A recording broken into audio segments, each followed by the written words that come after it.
Hi everyone. Today we're going to talk about 5 things I learned about 25. So I recently just 25 and I feel like that time period is where a lot of people feel like is a big turning point, but at least is a big milestone. Before, 25 used to be the midlife crisis, right? The word crisis, and now it's become a quarter life crisis, but overall a crisis. But I don't think that's the case. I think when you're 25, you learned a lot about this world, and I feel like I learned a lot about this world, so I feel like I want to share those things to you. So for people who are watching this and they're not 25 or they're older than 25, I feel like if you learn and get anything from here, feel free to apply it to your life. It's never too late or too early to start. So yeah, so let's talk about 5 things I learned at 25. I think it was so funny because when I was watching a lot of videos about this, a lot of people try to put 25 things I learned at 25, but in reality, I'm gonna be honest, I feel like if I put more than, like, I could think of something, but if I think about 25, I think like half of them would have been BS, and I definitely just want to share the most important things I learned at 25. So number 1 is travel. I support traveling the most, and traveling is very daunting, especially at a young age, because it's quite expensive to travel. So that means if you're flying to a different country to another country, but I always say traveling is very important because you learn so much about yourself. You learn so much about your friends if you're doing a friends traveling, but you learn so much culture, and it's wild that even an example for my Americans, going to a different state, you learn is different. Like, I don't think Boston is the same as New York, as it's the same as Texas, is the same as Florida, or even as the same as California. Each state is very different, and you can learn a lot from the people there too. And you can also share your knowledge to them as well. So it's like a transfer of knowledge.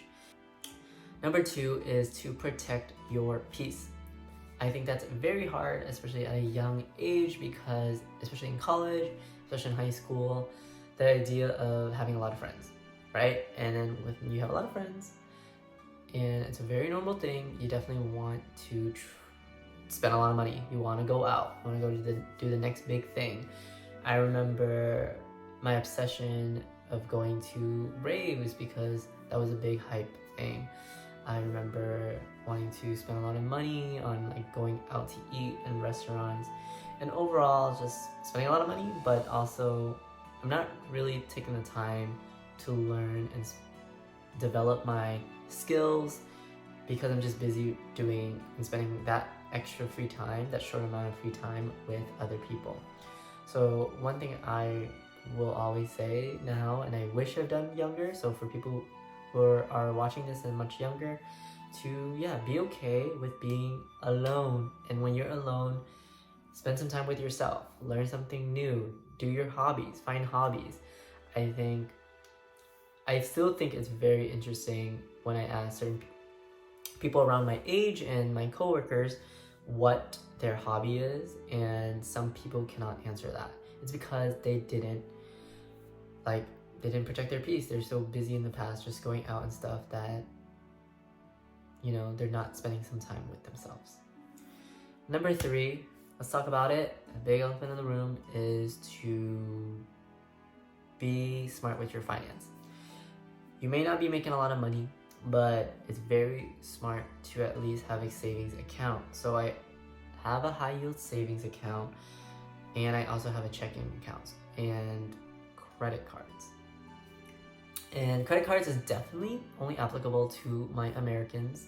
I think also maybe UK folks and maybe Canadians, but specifically majority Americans have a big credit world. So it's okay to start building that credit, and because if you want to buy that house in America, you need to have a great credit score. So when you start younger, it is much better. And for me, finances will let you travel. If you take care of your finances, let you travel, let you buy things that you like, treat yourself things.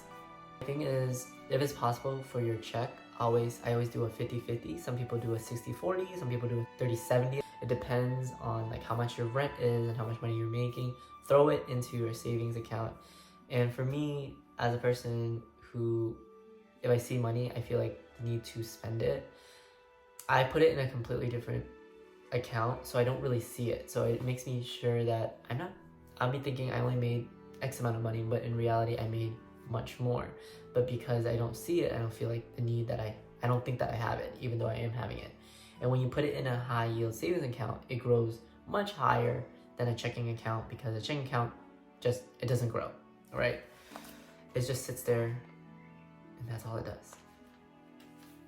So yeah. And number 4 is to face your fears. I think when you're young, it is so important to face your fear, because when you do it young, especially if you were like me, I had so many fears growing up, and that includes like biking, includes like swimming. I think that's funny because now I live in the Netherlands, where you need to bike everywhere and you need to know how to swim. So when you face your fears at a younger age, then you'll be able to conquer more, right? And you'll be able to share those stories of that you're able to face your fears. And ultimately just being comfortable being uncomfortable. I'm going to share my story. Like, moving to the Netherlands was a big fear of mine, because I'm going to a place where they do speak English, but that's not the main English. Culturally, they're very different than Americans in America. So sometimes when you're used to comfortability, it's very hard to leave, right? So when you face that fear, you open the space and the door to learn a lot about yourself again, right?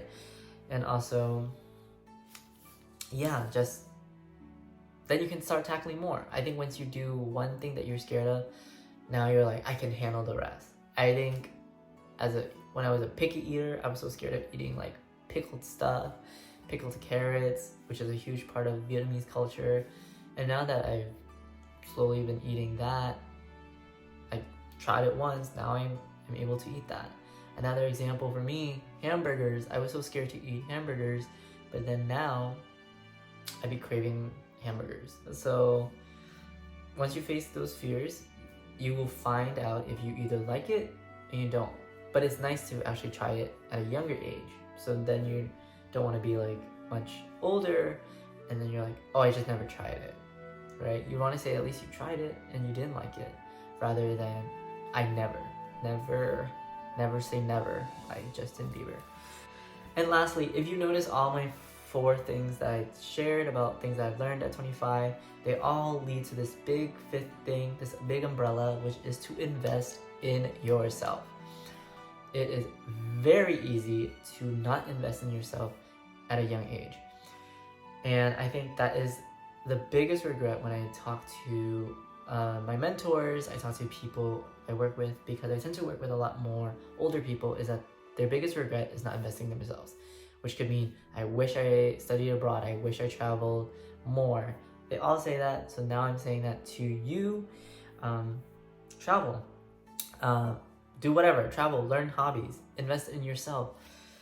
Because I always ask myself this question, and I want to apply it to you who is watching and listening.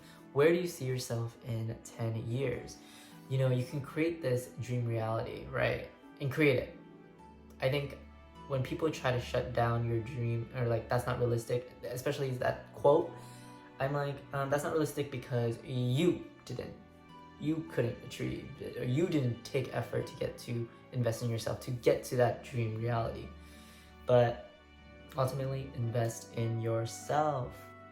And then, especially when you create that big dream reality, you can now go back to the moment. So this is for me, like 25, you can go back, whatever age you are right now, go back to today, right? And see how you can reach that 10-year dream. And be strict with yourself. Give yourself deadlines. And remember, when you invest yourself, your gut instinct is usually always right. So if you feel like you are uncomfortable, if you feel like you're not being treated well or with respect, trust it. Because most likely you are. because you know yourself the best, right? Your parents, your friends, your partner, boyfriend, girlfriend do not know you more than you know yourself. So when you invest in yourself, that gut instincts become much more powerful. So yeah. With that said, thank you for listening. I know this is a little bit different than most of my videos, but I just want to share with you 5 things I learned before I turned 25. I'm super excited to see what the future holds for me when I apply these things every single day in my life. And yeah, I wish you all the best. I will see you soon. Bye everyone.